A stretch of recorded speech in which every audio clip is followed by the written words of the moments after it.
Voy a intentar ser compacto, absolutamente imposible porque el conocimiento es ilimitado, no el que yo tengo, el que es ilimitado y es muy difícil compactarlo, pero intento que sea más o menos compactado para que puedan entender lo que quiero contarles, ¿sí? Acá lo tengo. Te quería presentar. ¿Vos ya te presentaste? No. Hola, ya me presenté. Sí, ya está. ¿Listo? ¿Ya estamos? Sí. Ah, bárbaro. Bárbaro. Ya me presenté, no necesito presentar. Bueno, ya comenzamos. Lo presento, sí, porque así saben quién sos, Samuel. Perdón, si vas a decir quién soy, me voy. Antes de que lo diga Ucho. Vamos a presentarlo, así nos quedamos. Eso. Todavía no lo averigüé quién soy, así que no es tan fácil. Hay que reactualizar quién uno va siendo. Es verdad. Ya con ser siendo es un montón. Saber quién es uno. Bueno, Samuel, quien está aquí, a ver, te tengo por acá, es psicólogo clínico, que se recibió en 1976, profesor universitario y terciario, profesor de astrología y consultor, profesor de tarot egipcio, maestro de Kabbalah, psicoanalista, psicodramatista, PNL, hipnología ericksoniana, colaboró en la traducción de la Biblia hebrea y el libro de los Salmos del Rey David, autor del manual de carrera de marketing acerca de psicología de negociación, autor del libro Elohim de Yahvé, mensajeros extraterrestres, creador de videos temáticos y artículos. Y puedo seguir, pero con eso estamos bien. Quedaron como conformes. Y ya te dejo. Gracias. Gracias, David, por venir. No, por favor.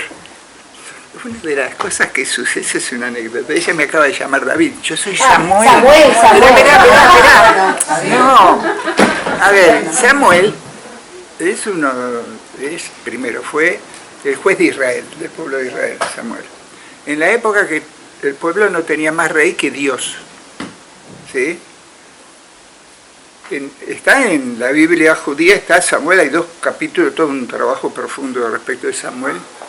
Era un juez de leyes divinas, ¿no? Entonces, ¿qué pasa? El pueblo quería ser igual a los otros pueblos y quería un rey humano. Y Samuel se enoja, porque ¿cómo? Quieren cambiar a Dios, que era el rey del pueblo, por un rey humano, se enoja. Y le pregunta a Dios. Y Dios le contesta, bueno, si quieren un rey humano, yo te mando uno, o sea, que sí. No le da ninguna explicación. Y aparece ahí la elección de lo que fue después el rey Saúl. Elegido por Dios, Samuel lo nombra rey a Saúl y empieza la dinastía de los reyes humanos.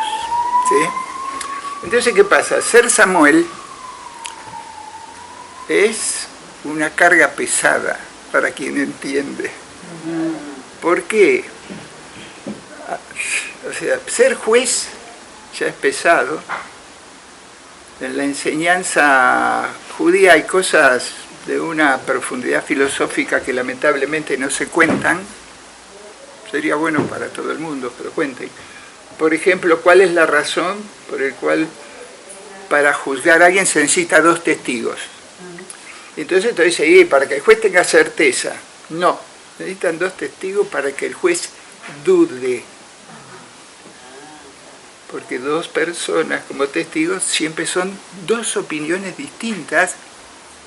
Y entonces la función del juez es que dude ¿de qué? De su certeza como humano juzgando.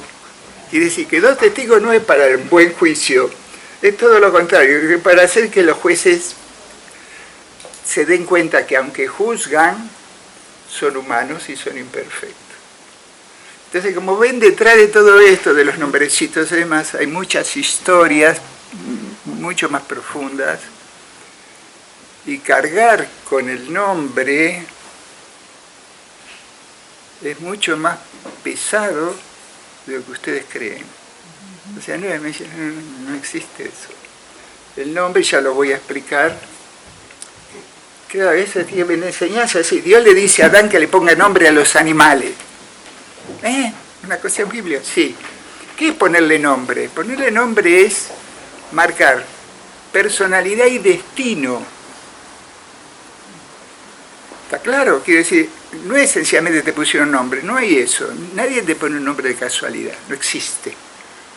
Siempre hay, no importa de dónde vengas, siempre detrás del nombre hay un mensaje que el padre, la madre, la familia, no importa quién, le bajaron y le puso el nombre. Y detrás del nombre hay secretos profundos de lo que venimos a hacer en cada encarnación. Quiere decir que ya sencillamente con un simple nombre se acabó la simpleza. Bueno, voy a empezar con la charla. Kabbalah es una forma de razonamiento para poder entender la Biblia judía escrita en hebreo, punto. Fuera de ese idioma la Kabbalah no existe. Y el concepto más elemental es que esa Biblia hebrea es el manual de diseño del gran arquitecto. Quiere decir que cuando entiendo lo que hay ahí, puedo entender no a Dios, que es imposible, ya que Dios es absolutamente ilimitado y nosotros somos limitados. Por lo tanto, nuestra capacidad de comprensión es limitada. Y desde este límite es imposible entender la totalidad de la inteligencia superior. En función de eso, existe una cantidad de instructivos que hemos recibido de muchas formas en todas las corrientes espirituales, ¿sí? No en esta, en todas. Vayan a las tribus más primitivas, y las tribus más primitivas que se les ocurra, todos tienen manuales de leyes. Es impactante entender eso. Me dicen, no, esto no saben nada, vivían primitivamente, no importa. Hay leyes y reglas con que cada cultura y cada pueblo, desde los orígenes, se regía. Entonces no podemos hablar de que son leyes creadas por la cultura del pueblo. No. Las leyes son modos con que nosotros podemos llegar a entender qué hacemos durante la encarnación, qué vinimos a aprender, si quieren, en la encarnación, ¿sí? Y la Kabbalah es eso, es un sistema de lectura para poder comprender cómo está armada la creación, ¿sí? Bien. Se basa en un alfabeto, el alfabeto hebreo, que tiene algunas condiciones distintas al resto de todos los alfabetos, ¿sí? O sea, es distinto. ¿Cuál es la condición? En primer lugar, no hay vocales. Es un alfabeto sin vocales. Todos los papiros, los originales, no hay vocales, no hay puntuación, nada. El original está escrito todo corrido, sin puntos, ni comas, ni mayúsculas, ni minúsculas, ni vocales.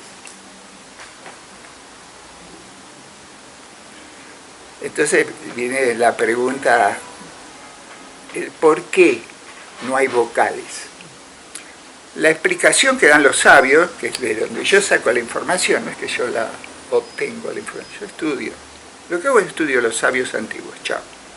Lo que hago es les cuento a ustedes lo que yo estudié, ¿de acuerdo? Yo les cuento, miren, dicen esto. ¿Cuál es la condición? Recuerden esto. Nosotros dice el texto bíblico, el hombre ha sido creado a imagen y semejanza. Esa frase es un compacto que la Kabbalah la amplía. La frase correcta es, haremos al hombre a imagen y semejanza de la creación, no de Dios, de la creación. ¿Qué significa esto? Que nosotros, cuando comprendo cómo está diseñada la creación, como yo soy también un ser que forma parte de esa creación, tengo la posibilidad de comprenderme. Cuando entiendo el diseño del entorno, yo formo parte de ese entorno. Si formo parte de ese entorno, si entiendo aquello, entiéndome. O al revés, cuando me entiendo a mí, también puedo entender el entorno.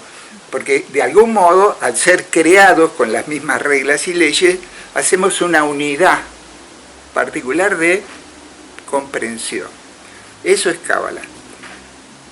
Para darle un ejemplo de lo extraño de las letras en sí son matrices, y voy a explicar qué es matriz. El concepto matriz, yo lo aprendí al principio en matemática, estudié en matemática, estaba metido en ingeniería en una época, entonces entendí el concepto matriz. Matriz es un formato de relaciones entre partes, ¿sí? La matriz no es una forma, es un concepto. Relaciones entre partes.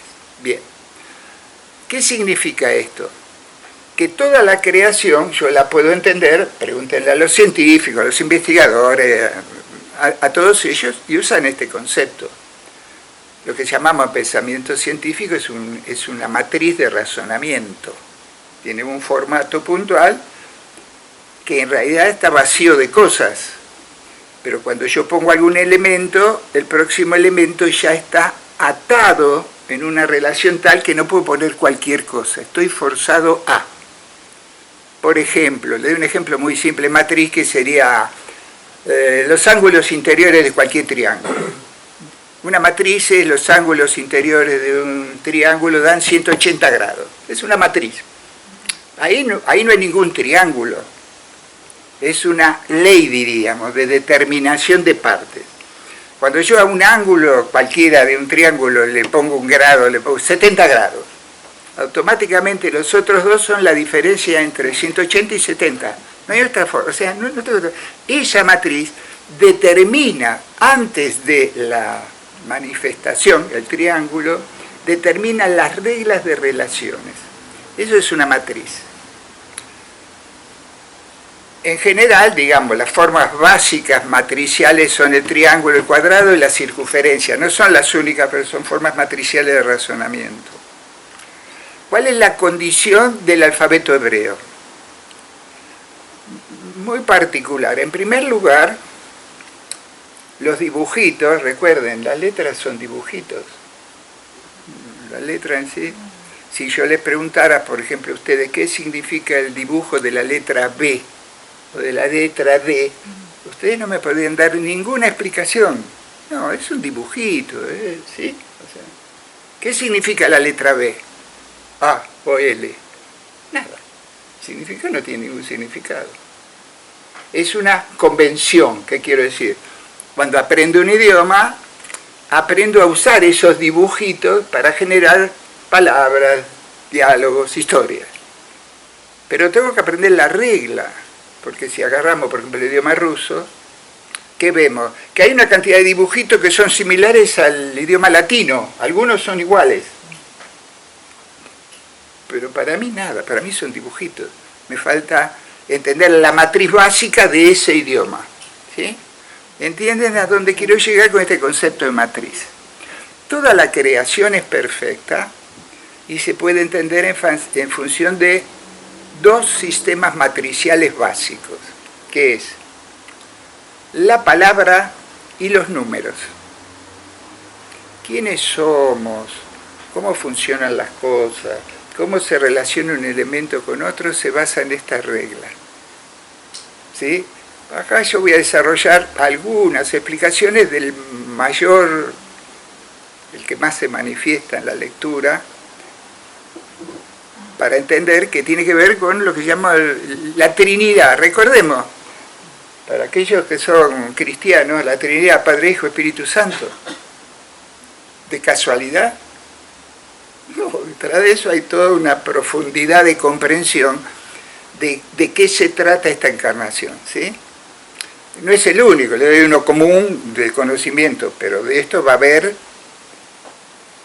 todo el tiempo, donde ustedes quieran. Todo el tiempo está en juego esto, siempre. No me importa si me hablan de psicología, de filosofía, de química, hablan de lo que quieran, siempre está en juego estos formatos. En primer lugar, nos permite alcanzar una comprensión de mi propio pensamiento, ¿sí? Que es lo siguiente. El diseño de esta biología también está hecha en función del diseño de la biología de la creación. O sea, esta es la creación y yo somos el mismo formato. Como entiendo aquello, entiendo esto, es lo mismo. Por ejemplo, ¿cuántos cerebros tenemos? Funcionalmente tenemos 3 cerebros. ¿Sí? Están todos interconectados, usted que quieran, bla, bla, bla, bla, están en un solo cuerpo, pero hay 3 cerebros. Sin meterme demasiado en esto, le voy a explicar de qué se trata. Un cerebro maneja imágenes, otro cerebro maneja todo lo que es pensamiento abstracto. El pensamiento abstracto son palabras y números. Es abstracto porque no existe. Las palabras no existen en la naturaleza y los números no existen. O sea, nunca un león está contando qué cantidad de ciervitos se va a comer. Sencillamente se come uno y chao. O quizá 2 si tiene más hambre, no sé, pero no hace números. El humano tiene una excepción con respecto a los mamíferos. Tiene un tercer cerebro. Entonces así, un cerebro es biología pura. ¿Sí? Se lo llama cerebro reptil. Tiene un sentido porque el cerebro reptil es un cerebro como límite, de ahí para abajo, ¿no? ¿Qué significa que sea de reptil? Significa que la ley de funcionamiento de ese cerebro es supervivencia biológica. No hay familiaridad, no hay afecto, no hay nada, es puramente supervivencia. Quiere decir, si tiene hambre se tiene que comer a sus crías, se las come. No hay diferencia ninguna. La supervivencia biológica es lo que nos permite a nosotros vivir. Maneja respiración, equilibrio, presiones, situaciones de emergencia, maneja todo, interna y externa. O sea, es un cerebro que nosotros no tenemos conexión, o sea, no sabemos de qué se trata. Racionalmente, el cerebro que maneja mi supervivencia biológica es autónomo de mí, absolutamente autónomo, ¿sí? Bien, ese es uno. El otro es el cerebro emocional. Habiendo tantas mujeres, no creo que haya falta que explique de qué se trata. Y el tercer cerebro es un cerebro imaginario, o sea, ese cerebro de pensamiento abstracto. Pensamiento abstracto es lo que no hay en la naturaleza, ¿verdad? Y es palabras y números. Y nosotros con las palabras y con los números tenemos la herramienta para entender todo. Porque todo el diseño se basa en estas 2 leyes, palabras y números. Qué silencio. Bueno, sigo. Es que después se lo hago más fácil, quédese tranquilo, después flojo. ¿Por qué palabras? Sencillamente, esto es un objeto. ¿Sí? Cuando yo le pregunto a ustedes qué es esto, ustedes no lo conocen, no lo vieron nunca, no tienen ninguna posibilidad de decir nada. Nada, es una cosa. ¿Cuándo esto dejó de ser una cosa y se convierte en algo? Cuando yo lo describo. No, bueno, esto es una cajita que sirve para... Cuando yo hago la palabra, cuando yo le describo a ustedes qué es esto, esto deja de ser una cosa para ser algo definido e importante. Quiere decir que nosotros usamos las palabras para construir la existencia de los objetos. Porque si no, los objetos, ¿qué son? Nada, objetos, materia, pelada. ¿Esta es una conclusión mía o está escrita en la Biblia? Está escrita en la Biblia, en los sabios que hablan de la Biblia. Por ejemplo, hay una enseñanza que se llama el libro de la creación, es un libro de Abraham. Esa, claro, tiene más de 3000 años y es la base del tarot, pero no lo voy a tocar ese tema ahora. Y entonces así, ¿qué dice? Dios elige, dice, al principio la tierra es informe y vacía. ¿Qué quiere decir? Que la tierra es algo, es una cosa, informe y vacía, o sea, no tiene, informe quiere decir no tiene formato, y vacía quiere decir que no tiene significado. ¿Está bien? Y entonces aparece la primera creación de un ser en el texto bíblico, no acá en la biología, que es Adán. ¿Cuál es la condición de Adán? Dice, Dios toma el barro, le pone su aliento y lo convierte en Adán. ¿Sí? Pero ¿qué pasa? Yo agarro esto, estoy hablando en hebreo. En hebreo Adán tiene 3 letras, Aleph, Dalet, Mem, 3 letras. Aleph es la letra que representa el aliento de Dios siempre. O sea, ya la letra Aleph ya no es una letra vacía. Tiene un significado puntual y específico. Ya tiene una forma. Dalet es otra letra que significa lo femenino, la tierra, la recepción, lo receptivo. Cuando hablo de femenino no hablo de biología. ¿Está claro? O sea, acá no hay biología. Estamos hablando de diseño de partes. Y después está Mem, que también significa agua. Quiere decir que Adán es el aliento de Dios en el barro, barro de tierra y agua. Entonces, el aliento de Dios, la intención de Dios, en un ser tierra, la materialidad, tenemos cuerpo, tenemos materialidad, y agua, pero agua en la enseñanza literal es lo que nosotros usamos para beber, ¿no? Tu cuerpo tiene tanto de agua.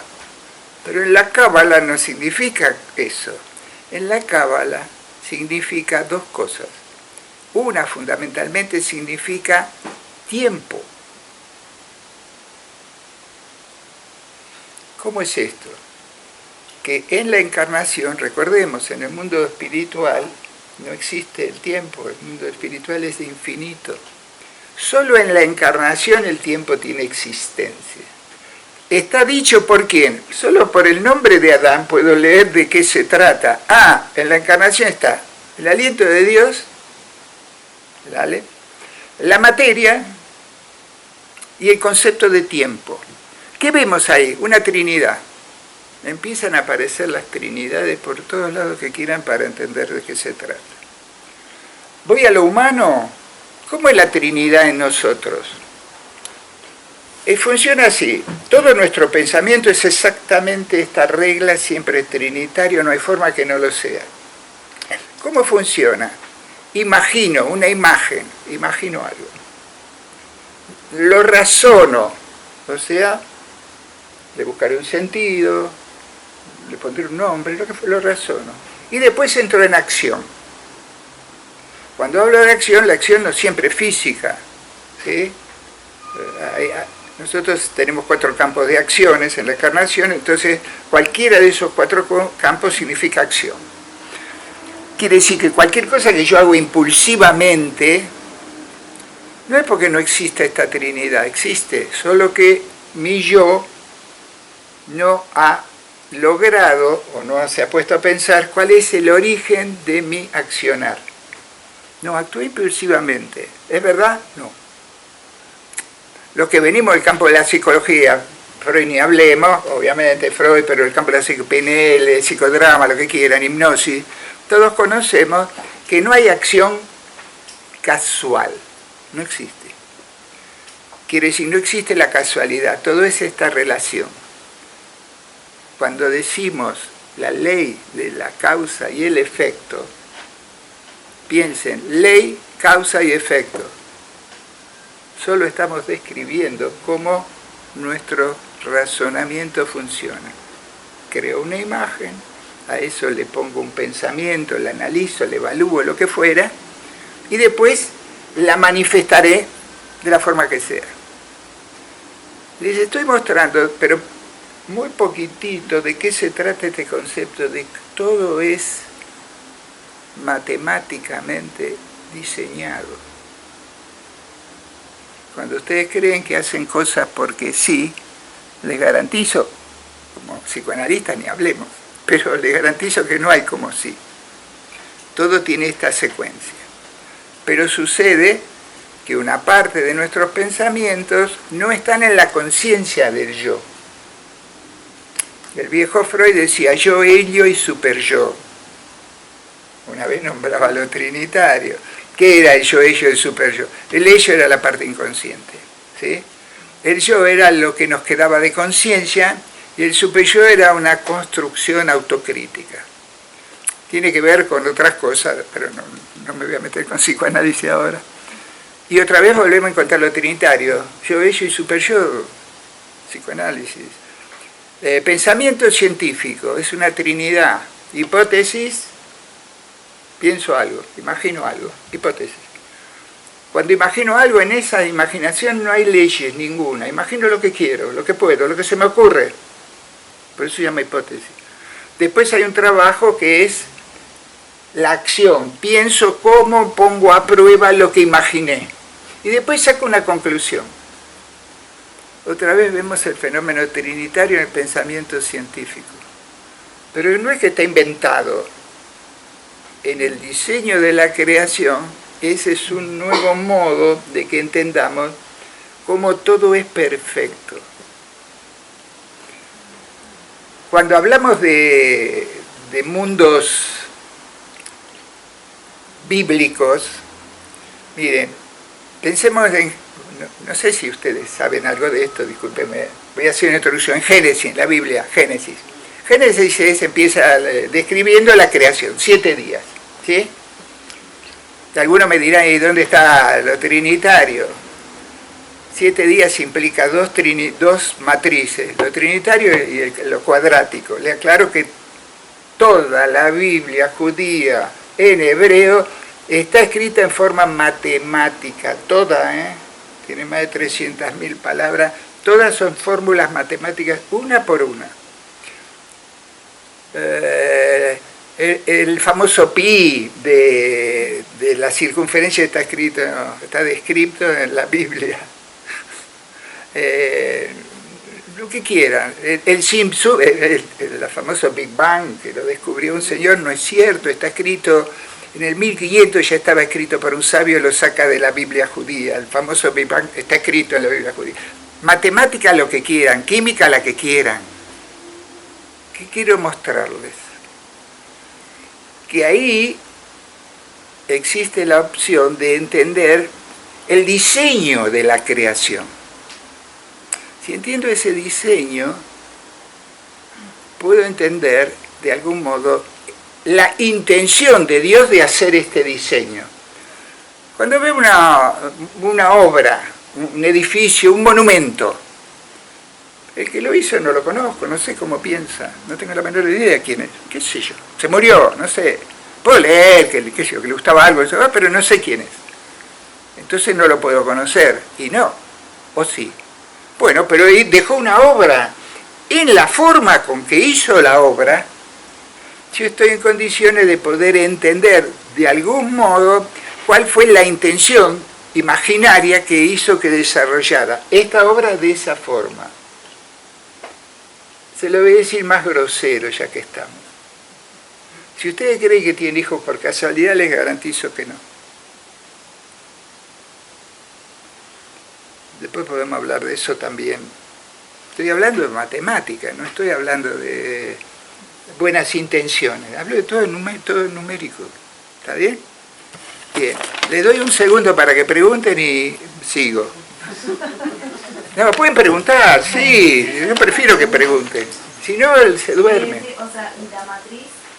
¿Quién crea la matriz? ¿O cómo se crea la matriz? Es que la matriz no tiene nada que ver no es un acto creativo humano. O sea, el concepto de matriz, digamos, si me preguntas a mí quién crea la matriz, yo te digo Dios. Perdón, yo te digo Dios, punto. Pero ¿qué pasa? La matriz no tiene forma. Es muy importante pescar esto porque la enseñanza dice así.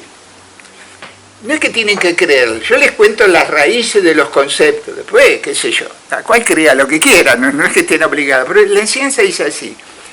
Dios crea las letras y juega con las letras durante 2000 años hasta que después hace la creación.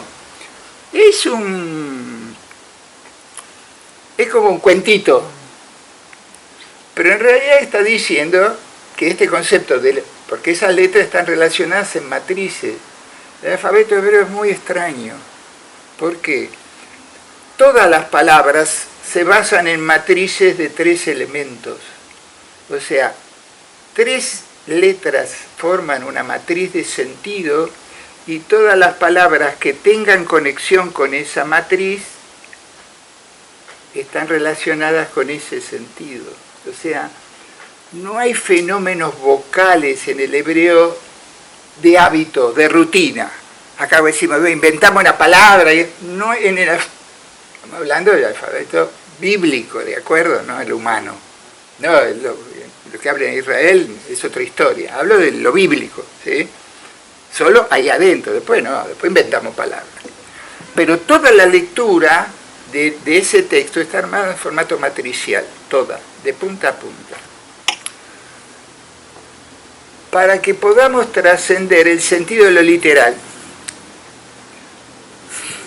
No saben dónde me llevan, me cuesta. Yo trato de...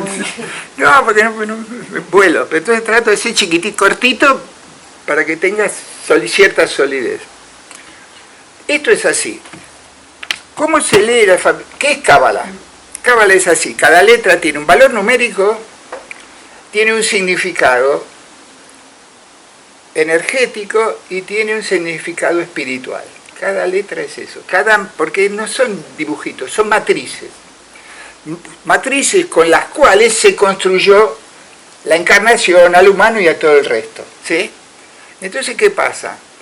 Con esas matrices, cuando entiendo lo que significa cada matriz, letra, puedo entender qué significa una palabra. Estamos siempre dentro del sistema hebreo, dentro de la Biblia, ¿de acuerdo? Entonces, ahí adquieren un significado que yo no lo puedo reinterpretar. ¿Cuál es el secreto de esto? Todo el alfabeto todas las palabras que ustedes quieran, esto es lingüística, les aclaro, cosa que estudié, todas las palabras son biunívocas, traducción quiere decir, no hay una palabra, no existe ninguna palabra que tenga una relación natural con el significado, no hay. Todas las palabras tienen más de un significado. Siempre en cualquier idioma, todas. Ustedes agarran, bueno, no creo, no se usa. En mi época había diccionario. Junto con Cristóbal Colón, bajamos un diccionario. Entonces, pero, era lo que había. Entonces, ¿qué pasa? Usted agarró el diccionario y veía que una palabra. ¿Qué significaba? 2 o 3 cosas distintas, ni siquiera es lo mismo. Perdón, hoy en día si hacen eso lo van a volver a encontrar, porque eso no cambió. ¿Qué quiere decir con esto? Que las palabras en sí no tienen una conexión natural con lo que significan. Por eso hay tantos idiomas. Porque para decir esto, yo puedo usar, hay 300 idiomas, 600 subidiomas, un montón de palabras que significan lo mismo. No hay una atadura entre la palabra y el significado, ¿sí?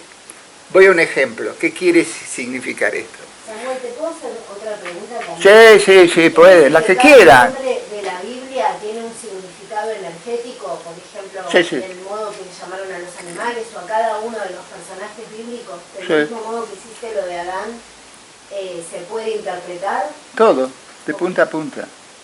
Sí, se puede. No solo eso. No hay un nombre en la Biblia que sea casual. Todos los nombres que vos vas a encontrar en el texto bíblico están relacionados con el recorrido de la historia. Porque esto son lecturas, o sea, leer cabalísticamente en la Biblia es raro. Digo, es un oficio raro, requiere... Yo hace 27 años que intento, así que se imaginan cómo uno viene intentando comprender, ¿no? Pero es como uno rota la forma de entender algo. Hay 4 formas distintas de leer la misma Biblia, 4 formatos, 4. Uno es el significado literal. Literal es cuando se abren las aguas, se abren las aguas. Es agua que se abre, chau, las aguas del mar se abren. Ese es literal. Dice eso, ese. Yo imagino lo que dice y se acabó. Punto. Esa es la forma más simple. La forma más espiritual es la Cábala. ¿Por qué? Porque cuando el pueblo huyendo de los egipcios se enfrenta al mar, ¿sí? El mar rojo, no es mar rojo, es el mar de los juncos. Rojo, junco. Juncos es una planta particular que crece entre la tierra y el agua. Nunca se sabe si está o en la tierra o en el agua, está entre medio. Quiere decir que el mar sea de los juncos, implica que ahí hay un pasaje entre el mundo terrestre y el mundo acuático. Hay como es una interconexión entre un mundo y otro. Quiere decir que ese mar que está ahí, además mar significa tiempo, o sea, pero voy a lo más simple. Cuando se abren las aguas en la lectura cabalística, no es que se abren las aguas. El pueblo pasa de un estado de tiempo a otro plano de tiempo. No es que cruzan aguas. En la lectura literal cruzan aguas y entran al desierto. Pero en la lectura cabalística no es que cruzan aguas. Se abre una dimensión y estaban en una temporalidad y ese pueblo entra en otra temporalidad.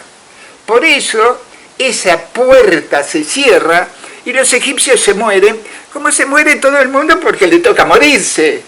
No es que las aguas se cierran y se ahogan los egipcios, no, dice, los egipcios se mueren. Evidentemente sí. Tan es así que el faraón, en la enseñanza, no se muere. Renace más adelante, aparece más adelante de vuelta en la Biblia. ¿Qué quiero decir? Lo literal es lo que tengo delante. Alguien dice, ay, me hizo un daño. ¿Qué es lo literal? Llévalo al hospital porque debe estar sangrando. ¿Sí? Esa sería la lectura literal. Me hizo un daño, anda al hospital. No les aconsejo, si el daño es emocional, lo lleven al hospital porque no les van a dar bola. Pero eso es el concepto literal. Lo que está yo es eso. Hay 4 niveles de lectura distintas. ¿Por qué 4? Porque el mundo material no es trinitario, es una cuaternidad. Einstein delante lo corroboró. Cuando nosotros decimos que vivimos en el mundo tridimensional, no es correcto. Con Einstein queda claro que el mundo es cuatridimensional. ¿Qué es? La medida material alto, ancho y largo, más tiempo, porque para Einstein tiempo es una medida espacial. Entonces es un mundo de la materialidad. Quiero decir, entonces, ¿cómo se lee la Biblia? Por supuesto, en 4 modos distintos, porque esta encarnación tiene 4 opciones de comprensión. Entonces se puede leer como corresponde con el mismo modelo matricial, 4. Quiero decir que no hay casualidad. Miren, nada de lo que puse, estoy en otro lado. Me fui. Fácil que me vaya. Piensen esto. Vamos a hablar de Génesis. No es que ustedes sepan mucho de esto porque ya no se usa. Pero bueno. Génesis es así. ¿Cómo está escrito? Génesis está escrito en 2 capítulos. Agarran Génesis, está escrito. En el primer capítulo hay 6 días y en el segundo capítulo hay un solo día, el sábado. ¿Sí? 6 capítulos, o sea, 6. ¿Qué quiere decir? ¿Y cuál es la primera letra de Génesis en hebreo? La palabra es Bereshit. ¿Sí? Bereshit es traducido en el comienzo, Pero Bereshit, la primera letra de Génesis, es una Bet, y la Bet tiene 2 significados. Primero es la dualidad, 2. Y segundo significa casa. Quiere decir que cuando comienza Génesis, cuando se lee, lo que se lee, que ahí es el comienzo de la construcción de la casa. No de la casa personal. De la casa que Dios dice, constrúyanme un templo y moraré en ustedes. No es que construyamos un templo, no es que va a morar en el templo. Está hablando de la dualidad de la encarnación. Más simple, si somos cuerpo y somos alma, eso es una dualidad. Pero además diseñada como diseño, también somos una dualidad. Entonces, ¿tiene que estar en Génesis? Sí, por supuesto. Entonces, ¿cómo es? Los primeros 6 días, Dios dijo, además es así, hagan la secuencia. Dios dice, y el mundo se concreta. Lo que Dios dice después, no es que primero cree y después habla Dios. Dios dice, toma la decisión, lo dice y después se manifiesta. ¿Qué significa? Lo que yo pienso, cuando lo digo, le doy forma y entonces se manifiesta. Imagen y semejanza. ¿Cuál es la imagen y semejanza posible? Que nosotros con la palabra creamos existencia. Y no estaba hablando de la materialidad está. Quiero decir, yo cuando algo le doy agarro un trapo y digo, esta es la bandera de la patria, y ese trapo hace que la gente se mate por ese trapo, ¿o no? Pero es un trapo, ¿sí? Pero nosotros, algunos, un pueblo cualquiera, le ha dado a ese trapo una existencia distinta, ha creado un valor que en la realidad no existe, porque la realidad es un trapo, pero se convierte en un símbolo de bla, bla, bla, bla, bla, y entonces vamos a la muerte para que ese trapo siga siendo la bandera. Más allá, no estoy haciendo una crítica, ni por error, no me interesa. Estoy mostrando cómo creamos con la palabra valores y significados a los objetos. Todo el tiempo. Por eso, en la enseñanza, entre los 10 mandamientos, está prohibido matar. ¿Sí? Hay toda una enseñanza, no matarás. Pero ¿de qué se trata no matarás? ¿Qué dicen los sabios? No matarás, y está incluido hablar de otro que no está presente. No hablar mal, obviamente hablar mal, ni hablemos. Hablar de otro que no está presente es hablar mal de otro. Y la enseñanza que dice que la palabra mata más que la espada. ¿Por qué? Porque si la palabra es la que crea significado, se puede matar más la palabra que la espada. Y además es cierto, porque nosotros por las palabras, por los discursitos, matamos seguido. En todos los pueblos, no es una novedad. Pero ¿entienden lo que significa el mensaje? Ojo, dice. No hables mal. Ahora, lamentablemente eso no lo enseñan, por lo menos los rabinos no lo enseñan. Una pregunta, Sí. al principio decías que todas las cuestiones tienen esa trinidad, ¿no? Sí, Trinidad es una matriz, hay otra que es el cuadrado y otra es la circunferencia, son 3 La matrices. razón de eso, ¿por qué es así? ¿Por qué siempre es una trinidad? Diría una grosería si te contesto. No, lo digo con el sentido. Porque a él se le dio la gana. Quiero decir, discúlpame. En realidad yo te voy a dar otra explicación más amorosa. Pero no es por vos, porque es así. Yo tengo un ejemplo que te va a servir. Quisiera que vos hagas una tarea. Cualquiera de ustedes, vamos a hacer una tarea. Le vamos a explicar a una hormiga por qué agarramos una rosa, la cortamos para regalarla. ¿Podemos? La rosa es ignorante. Para la hormiga la rosa es para comer. ¿Sí o no? Vos la cortás y la tirás por ahí, no entiende. Bueno, nosotros somos la hormiga. Entonces, ¿qué pasa? Lo que tenemos, esta Biblia, no es el pensamiento de Dios, es un manual para nosotros, para que podamos, de algún modo, no es lo único, hay otros manuales además, es la forma en que nosotros podemos acercarnos a comprender el sentido de la creación. ¿Quién lo escribió esos manuales? La cábala. Es así, es así. La cábala no la escribió nadie, el tema es esto. Te cuento la historia, punto, ¿no? O sea, la tarea de Moisés, aparte de llevar al pueblo, bla, bla, bla, y sacarlo de error, ¿no? Todo eso, la tarea de Moisés recibe de Dios la inspiración divina para escribir la Biblia judía. Se llama Pentateuco, los 5 libros de Moisés. O sea, recibe de Dios el instructivo y Moisés pone la manito y lo escribe.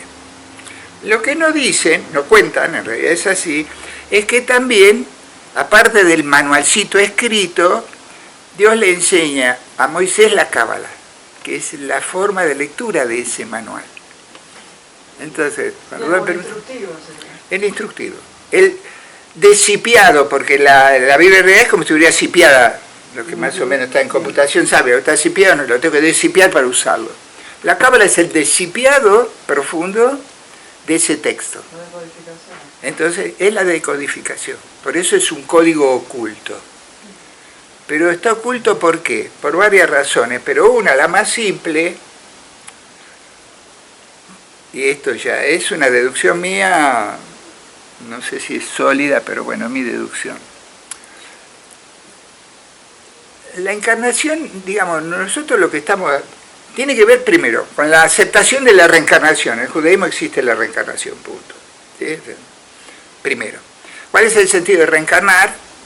El alma que viene a hacer experiencias en el mundo de la materialidad y de la emoción, que en el plano espiritual no existen. Allí no se pueden hacer esas experiencias. No es otro mundo, otra dimensión, entonces no tiene esa experiencia. La encarnación es para eso. Mi criterio es el alma es una cosa y el humano, la mente humana es otra, nada que ver. No tienen nada que ver uno con otro. Quiere decir, no hay humanos, para mí, disculpe, no hay humanos espirituales. Para mí, no.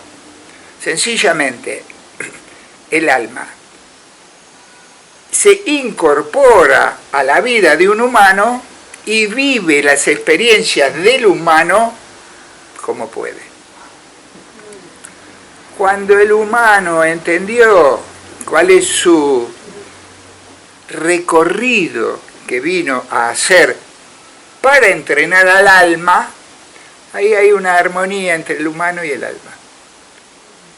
Cuando no es así, el alma en esta encarnación se va con lo que trajo, nada, no se trajo, no se lleva nada. Fracasó, digamos, pero lo que pasa es que el alma no maneja la vida humana, es un visitante.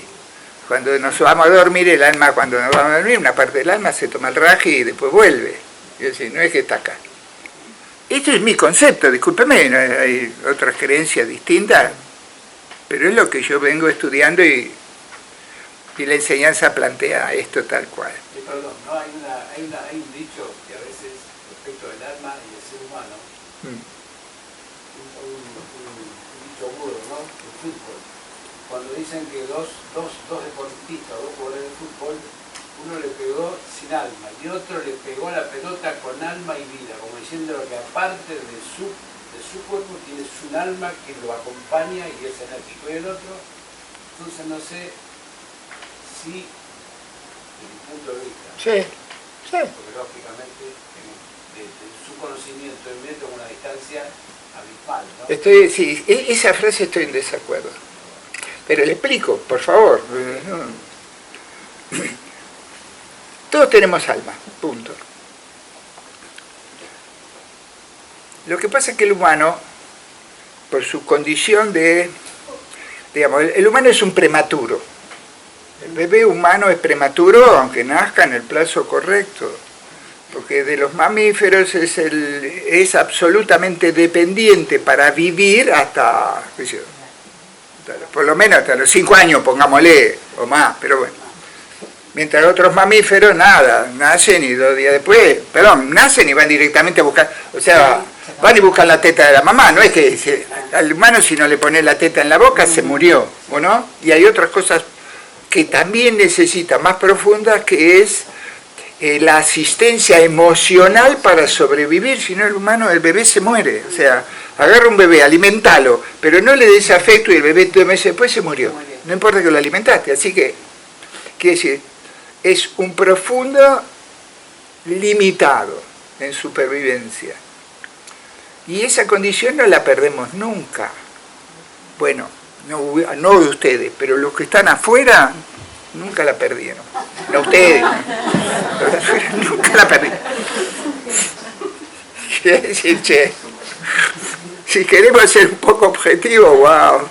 Le digo, porque además yo, como viejo terapeuta de muchas técnicas, si es para contar anécdotas de los humanos, me incluyo, ¿no? No es que estoy afuera, estoy tan metido como ustedes en esto, pero somos limitados. Entonces, alma hay sí, pero salvo aquellos humanos que se entran a preguntar qué vienen a hacer a la encarnación, que son pocos, es una pregunta difícil de hacerse, porque nos incomoda profundamente, ¿no? Nos pone en situaciones de inconsistencia de lo cotidiano, ¿no? Más vale malo conocido que bueno por conocer, es un ejemplo clásico de, no importa, de mí no quiero saber nada, porque me jode. Entonces, en función de eso, pocos se preguntan qué vienen a hacer. Pero manuales hay, están puestos a propósito, el diseño divino los provee para que después no le hagamos reclamo. No, porque vos no me dijiste. Yo te mando el manual y te muestro los manuales. ¿Ves que acá está, acá está? Ah, claro, pero yo no me di cuenta. Bueno, no te cuenta. Arreglate, la próxima veremos. Pero, o sea, la diferencia, y ahora voy a explicar esto. ¿Cuál es la diferencia entre uno y otro? De que lo hizo con alma o sin alma. Es una conclusión mía que podría servir. El que lo hizo con alma es porque en su encarnación, y ahora voy a dar un ejemplo, en su encarnación, esa acción que está haciendo tiene un sentido que trasciende el mero hecho de jugar al fútbol. Parte de su propósito. Tiene que ver con otro sentido de lo que hace. Este ejemplo se llama, en la Argentina, Maradona. ¿Por qué? Para lo que hace astrología hindú, Maradona vino a ser el maestro espiritual para el mundo. Vino a eso. Pero ¿qué pasa? Era humano. El objetivo del alma era eso, pero él era humano. Y como humano lo fascinó el éxito, pero lo rodearon muy oscuramente, sus más amorosos protectores en realidad lo rodearon, lo llevaron por el camino equivocado. Pero en realidad su tarea era ser maestro, ser famoso para ser maestro espiritual. Entonces, ¿qué pasa? Porque si lo analizan, la fama de Maradona es inconsistente con el fútbol que él hizo. Fue un buen jugador de fútbol, sí, jugaba bien, wow, sí, y nada más. O sea, quiero decir, no fue el mejor. En la época de él estaba un Pelé, él hizo 250 y pico de goles y Pelé hizo más de 1000. Y se trajo 3 campeonatos mundiales y sin embargo Pelé nunca fue famoso. Y futbolísticamente un monstruo, un genio. Quiero decir, ahí se ve la diferencia entre el alma y la falta de alma. Quizá podría leerse de ese modo, donde el otro, esa acción tiene que ver con un sentido más trascendente del hacer cotidiano. Pero ese alma de Maradona, digamos, que iba a ser, el objetivo era que un maestro iba a ser. Sí, sí, guía espiritual. Sí. Y que como que el alma fue débil y lo atrapó. No el alma, el humano. El alma no tiene control. Por eso el humano lo anuló al alma. Claro, lo que llamamos el ego. Bueno, lo que llamamos el ego. Es decir, el alma, ¿pero qué? El ego es autónomo del alma. No es un ser espiritual. El ego es un humano. Chao, mamífero inteligente, punto. Se acabó. El alma encarna y vive ajeno. El alma no elige, perdón. Porque no cumplió. Las almas no eligen. Las almas no eligen. Eso es una no se puede alegar de que van a hacer. eso es una fantasía egoica Una fantasía egoísta. del humano. Le quería preguntar, Pero te explico por qué, porque a mí, viste, yo vengo de la matemática, así que soy esto me gusta decir cosas sin sostén. ¿Cuál es la historia? Cuando vos encarnás en una estructura familiar que también han encarnado y vienen a hacer su propia experiencia espiritual. No es que te están esperando a vos para darte los gustos, nada que ver, ellos están haciendo su propia experiencia de encarnación y vos encarnás por la matriz perfecta del diseño, vos vas a encarnar en una estructura familiar que tiene los conflictos que vos tenés que afrontar. Quiere decir que no es que venís a ser familia feliz.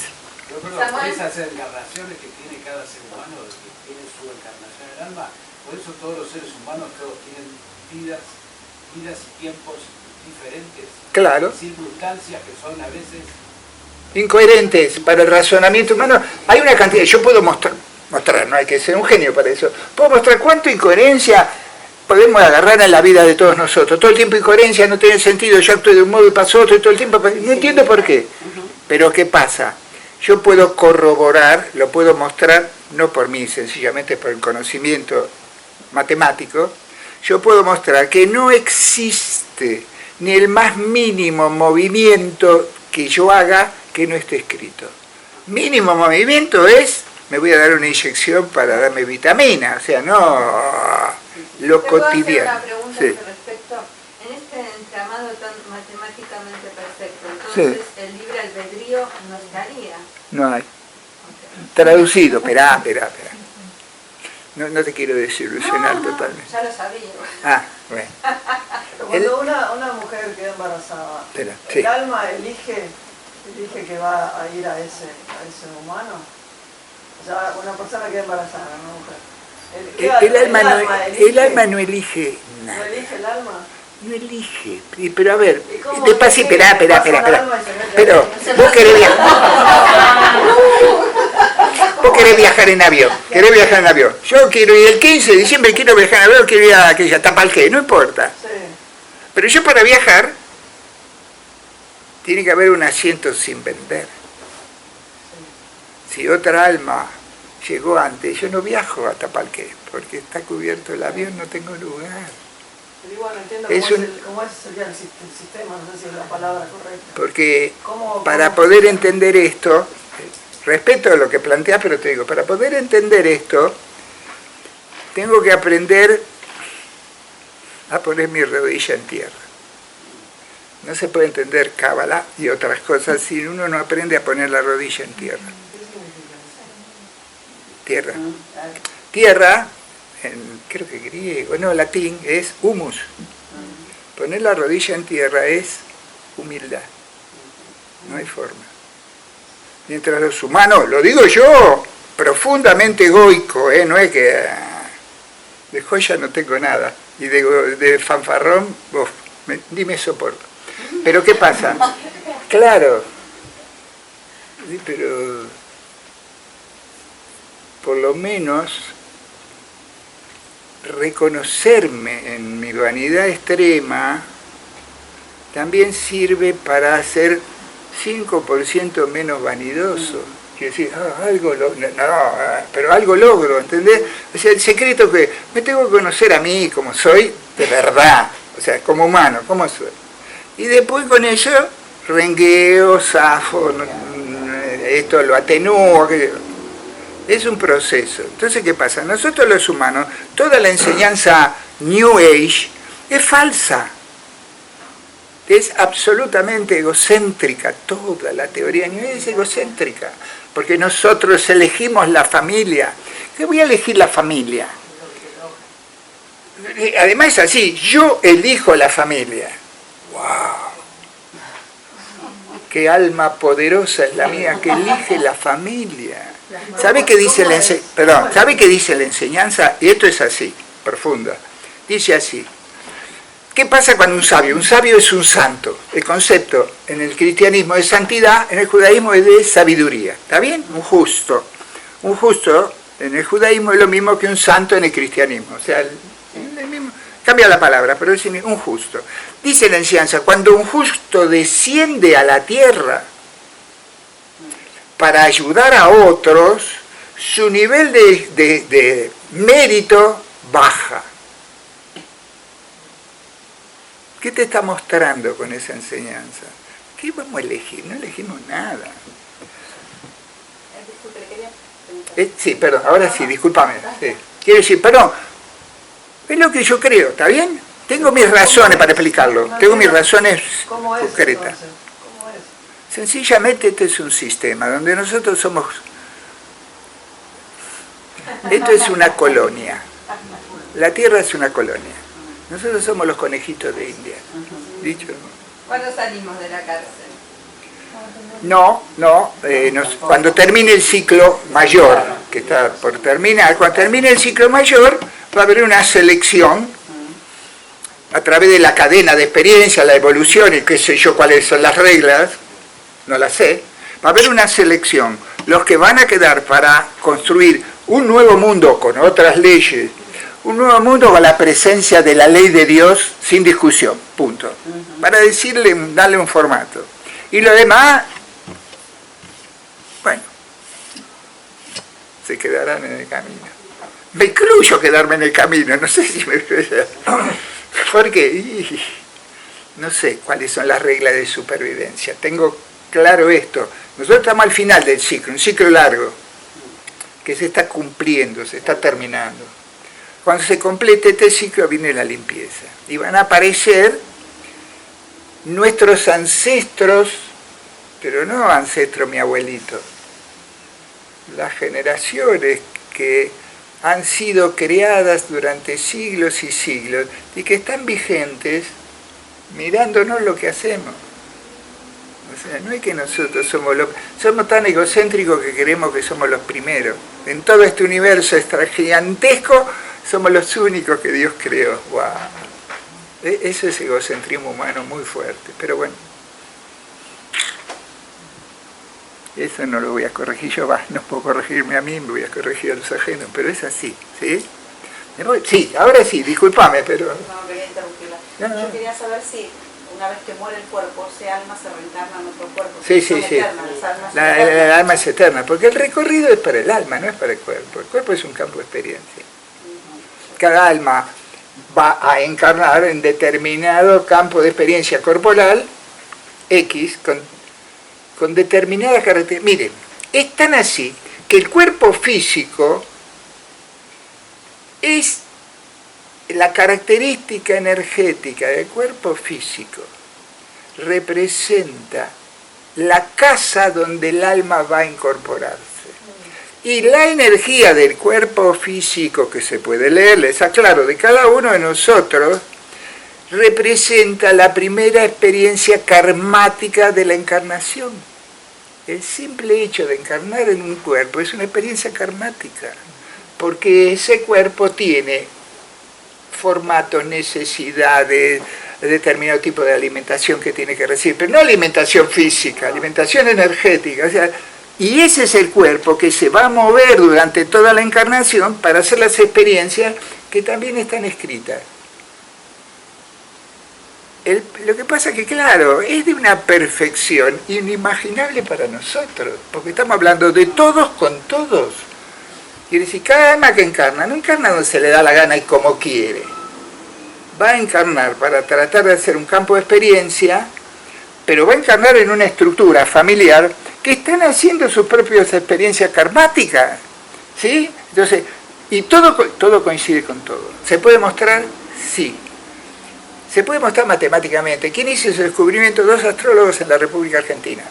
Cuando habla de constelaciones familiares, en realidad fue descubierto en la República Argentina en 1948. Yo tuve la posibilidad de estudiar con un alumno de ellos. Existe. Se puede leer la estructura de la constelación familiar de toda la familia a través de la técnica astrológica, que es una técnica de matriz matemática. Es una matriz. ¿Se puede mostrar que es una matriz? Claro.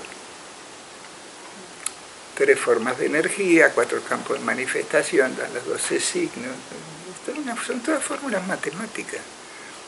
¿Sí? ¿Se puede predecir? Sí.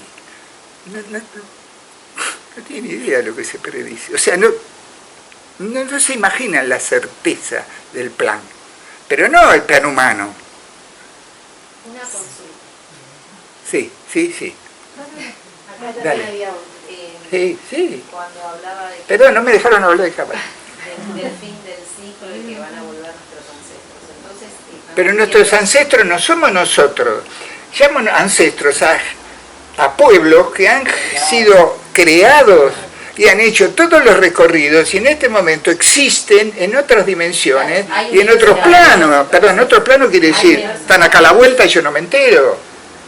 Otras formas de vida evolutiva que están, ¿sí? Que nos están mirando. Bueno, sí, que intervienen, claro. Cosas que podemos hacer, ¿no? para intervenir, porque si no es como que todo está escrito y ya está. Sí. Eso es vanidad. Perdón, no siga, es vanidad. Si seguís ya sé a dónde te voy a mandar. Lo que estás pensando es pura vanidad. Y lo explico. Lo explico, eso siempre explico. Cuando decís cosas que podemos hacer, desde mi lectura personal, no es personal, o sea, desde mi lectura personal yo diría, qué gracioso. Traduzco.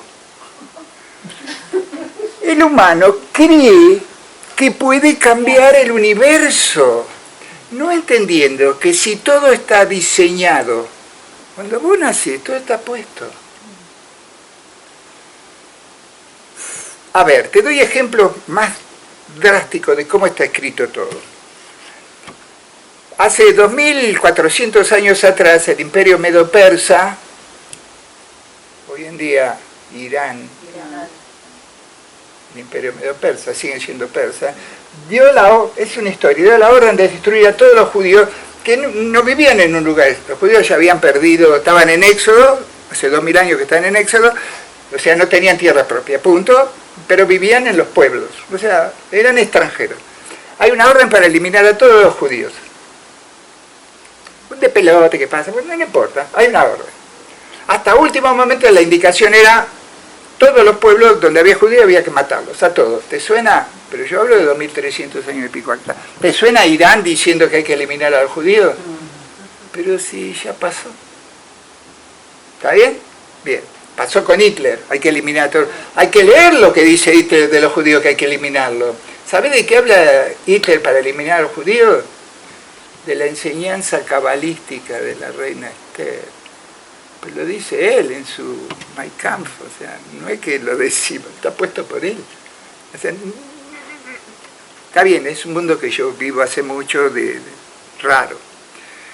¿Cómo es la historia? Sencillamente, en ese texto que se lee una vez por año, los judíos después de cierta ceremonia leen el texto de la historia que pasó, que en último instante, por una casualidad, se salva. El pueblo judío se salva. Chao. ¿Está bien? Se salvó. Bueno. Se lee. Cuando lees al final del texto, hay una cuestión particular que dice, el rey le pregunta a ella, a Esther, le pregunta qué otra cosa quiere. Y Esther le pide que cuelguen al grupo, al malo y a sus hijos que habían querido eliminar a los judíos. Esther le pide que los cuelguen. Y entonces los sabios se preguntan, pero si ya los habían colgado, ¿le vuelve a pedir lo mismo? Bueno, ¿sabes qué dice lo tengo ese texto, no, lo puedo mostrar. ¿Sabes qué dice ese texto? Dice así, dice el día, el mes y el año donde los 10 jerarcas nazis iban a ser colgados. Una predicción que tiene casi 2400 años, que describe exactamente día, mes y año, cuando los jerarcas nazis, no Hitler porque había desaparecido, sino el grupo de los 10 que fueron juzgados, fueron ejecutados y fueron colgados en el día, el mes y el año de 2400 años atrás. ¿Está escrito o no está escrito? ¿Quiere que te diga otra? Nostradamus, entre otras cosas, era astrólogo. Yo me refería a algo más micro, no a cambiar el mundo de la historia, sino a poder conectar con la misión de esa alma. No sé, digo, usted es terapeuta, supongo que sí. Creo que cuando alguien... No es mucha chapa, mía. Pero bueno, creo que tiene que ver con eso, ser terapeuta del humano. Pensar que el humano tiene algún nivel de injerencia y no que cuando uno conoce no puede hacer nada. Por ejemplo, cuando uno ya conoce el propósito por el que encarnó, no es lo mismo que estar en la cuadratura, estarías en el triángulo, un poco más. Perdón, cuando vos conoces el propósito, ya no necesitas ser terapeuta. Una vez que, o sea, si accediste al propósito por el cual encarnás, bingo, solo tenés que hacer el caminito. Quiero decir, si vos decís, ¿llegaste al propósito? Buenas tardes, mucho gusto, no hay más terapeuta que valga, ¿para qué? Si llegué al propósito, entendí, no es mental, entendí, listo, hago el caminito. En esta encarnación tenés que ser portera de edificio. Si yo entendí que tengo que ser portero de edificio, chao. Solo tengo que ser portero de edificio. No, pero tengo que ser portero de edificio. Si me tocó en la encarnación ser el portero de edificio, este es mi concepto. Son años de trabajar. Pero alguien llega a saber el propósito. Pero la clave es saber el propósito. Es una cuestión de reconocerlo, o sea, como de volver a reconocer todo lo que ya está ahí, digamos, como no es una cuestión de hacer algo distinto a lo que viene sucediendo. Todo el tiempo hacemos cosas distintas. Sí. Solo aquel que encontró el propósito, ¡pum!, encontró el camino, listo, solo hace el camino y se acabó, hizo todo lo que tenía que hacer, el alma está chocha, el humano es feliz, no tiene conflicto y camina. Él solo encontró el propósito. Como obedecerlo. Pero es obedecer. Eso. Mientras yo creo que yo puedo, no voy a ser obediente jamás. ¿Por qué? No, porque yo, cuando entiendo el manual, ahí estoy en armonía exacta con toda la creación. A eso te referías con lo de la rodilla, con lo de la rodilla en la tierra. Claro. Eso es rodilla. Perdón, cuando vos ponés la rodilla en tierra, recibís. ¿Recuerdan la escena de la rodilla en tierra? Eso es bíblico, está hace 3000, pero lo clásico. El rey, cuando nombra a alguien noble, hay una ceremonia donde el hombre pone su rodilla en tierra y el rey lo marca dándole la categoría de especial. De caballero. ¿Sí? Eso es poner la rodilla en tierra, pero no con el humano rey, eso no me interesa. Sino cuando entiendo no es que yo hablo con Dios, cuando entiendo el orden de lo que me tocó y acepto que es lo correcto, porque yo puedo decir, no, porque yo quiero otra cosa, pero si lo acepto, yo estoy siendo un siervo de Dios. Y el siervo jamás le discute al rey. El siervo nunca le discute al rey, lo obedece. Esta metáfora hace referencia a encontrar el sendero.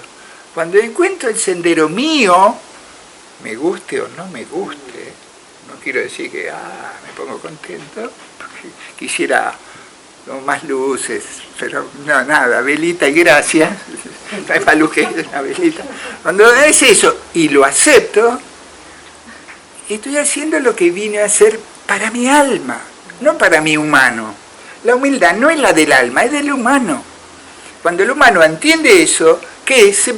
Sale a darle al alma la oportunidad que el alma vino a aprender haciendo la experiencia humana de aquello que el alma necesita experimentar. Entró en armonía consigo mismo.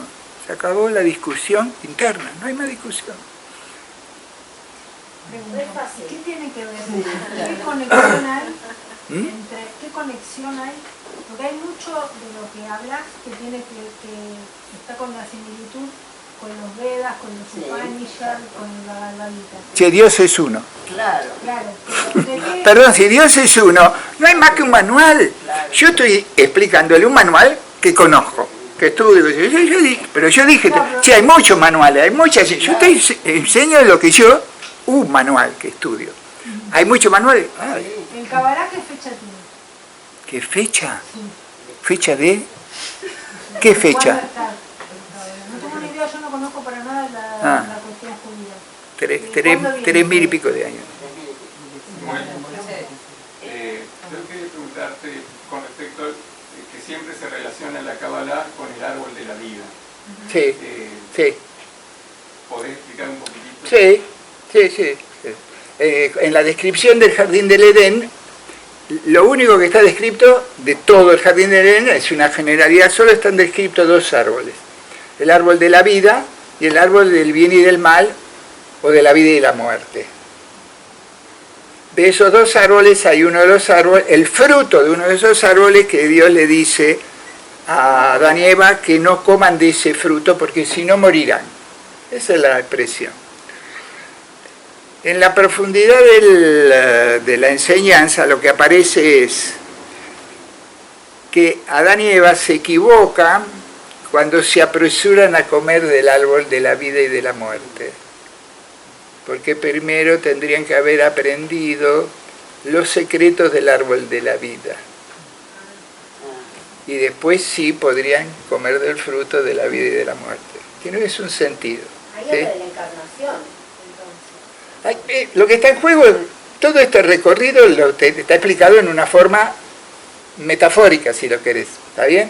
Entonces, ¿qué es el árbol de la vida? El árbol de la vida, Cábala, el árbol de la vida es un manual. De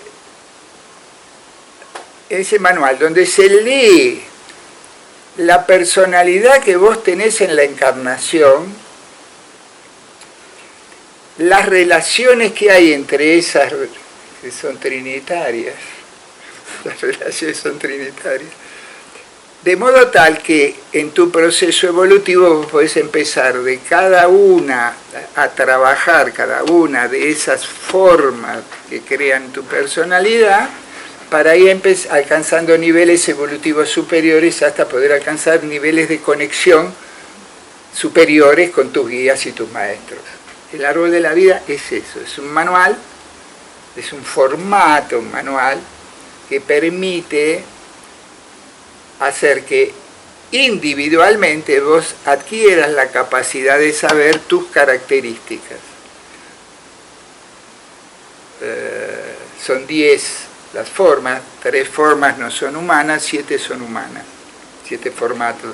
Con esos 7 formatos vos lo podés empezar a entender por qué actuás, qué haces, cuáles son tus objetivos, ¿entendés? Es como te muestra la matriz de la forma de la encarnación que te toca. Eso sería el árbol de la vida. Es la matriz personal de la forma con que vos encarnás. Cuando entendés esa matriz, te estás conociendo. Entonces te estás acercando a entender lo que tu alma viene a experimentar en el cuerpo humano este que te tocó. ¿Sabes? O sea, al entender cómo funciona, cómo está diseñado tu personalidad humana, vos le permitís de ese modo, al hacer ese desarrollo, que el alma pueda empezar a vivir las experiencias que vino a vivir de prestado en un cuerpo humano. Ese es el árbol de la vida. ¿Las constelaciones familiares trabajan algo así? Porque las constelaciones familiares son eso. Es eso mismo, uno es eso, puede perdón, es eso. utilizar eso. Pero perdón, la no querés cambiar las cosas, sino entender... No, vos no podés, digamos, cambiar no cambias nada. Todo está escrito, ¿no? Cambiar no se cambia. El único libre albedrío es entender. El único libre albedrío verdadero cuando entendés. Cambiar no cambia nada, porque el camino está puesto, está escrito y anda. No le vas a cambiar nada. O sea, no tenés cómo cambiarlo, aunque sepas todo, no tenés cómo cambiarlo, no es que lo cambias. Es cómo lo vivís. El sentido de la encarnación es la vivencia, desde el humano para el alma. Entonces, lo que el humano vive, si está en armonía con el manual de instrucciones de qué tipo de vivencias tiene que tener, el alma aprende lo que debe aprender. Cuando el humano se hace autónomo de su verdadero caminito, y el alma se queda colgado. O sea, quiere ir al cine y lo llevas a fútbol. Ese partido al alma no le gusta. Quiere decir, claro, ¿ves? No entra en sincronía. Mira, a veces, como terapeuta, que a veces hasta me disfrazo de terapeuta. No, pero en serio. Entonces, es así, agarrás una persona, lees una persona. Lo que yo leo de una persona con astrología hindú, no uso astrología occidental. Tengo mis razones matemáticas para explicarlo, pero no es tema. ¿Qué es lo que aparece ahí? El manual de instrucciones. Yo le dije, hay un montón de manuales de instrucciones que nos dan, un montón de manuales, que son para que no le reclamamos que nos dejó en baranda, que nos dejó abandonados. Che, ya, es como, che, es por acá, sí. Ah, bueno, después yo hago lo que quiero, pero va lo que quiero. Quiero decir, sí, son manuales de instrucciones. Cuando entiendo el manual de instrucciones,